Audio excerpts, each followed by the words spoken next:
Brian dan Sally mengenyam pendidikan yang baik. Mereka bertemu dan akhirnya menikah. Mereka memiliki pekerjaan yang baik.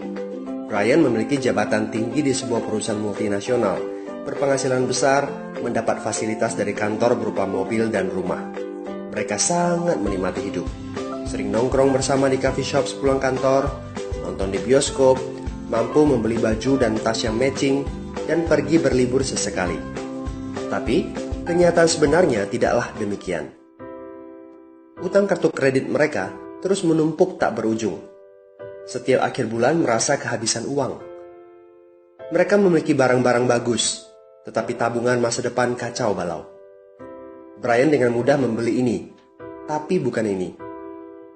Tabungan 100 juta pun rasanya masih jauh sekali. Sudah kerja lebih dari 10 tahun, tapi belum sanggup membeli rumah sendiri. Masih tinggal di rumah milik kantor dan mengendarai mobil milik kantor. Tanpa disadari, keluarga ini menggali lubang kemiskinan. Keuangan mereka hanya cukup untuk membiayai kehidupan keluarga saat ini. Mereka harus terus bekerja untuk menghasilkan uang. Pertanyaan yang paling ditakutkan adalah bagaimana jika mereka sudah tua, kemampuan bekerja sudah menurun, atau salah satu anggota keluarga terdiagnosa penyakit serius yang membutuhkan biaya yang sangat besar. Apakah kehidupan Brian dan Sally mencerminkan kehidupan Anda? Apakah saat ini Anda memiliki penghasilan, tetapi sebelum akhir bulan sudah merasa kehabisan uang? Memiliki hutang berkepanjangan yang tidak ada habisnya? Memiliki barang-barang bagus, tetapi khawatir karena tidak punya tabungan? Memiliki hidup yang berkecukupan, tetapi khawatir tidak mampu menyekolahkan anak-anak dengan baik? Memiliki rumah tinggal, tetapi berkemungkinan besar harus menjual rumah bagus ini karena tidak punya dana pensiun? Jika Anda menjawab ya pada salah satu saja pertanyaan tadi, saatnya untuk memperbaiki diri. Mau jadi seperti apa kita ini kalau ternyata kita sebetulnya hanya gaya dari luar saja? Mau hidup kropos seperti ini sampai kapan? Aha, mari kita mulai menabung. Nah, apakah menabung saja cukup? Berapa banyak yang bisa Anda sisihkan untuk ditabung setiap bulan? Mari kita ambil contoh. Anda berencana untuk memiliki rumah dan mobil.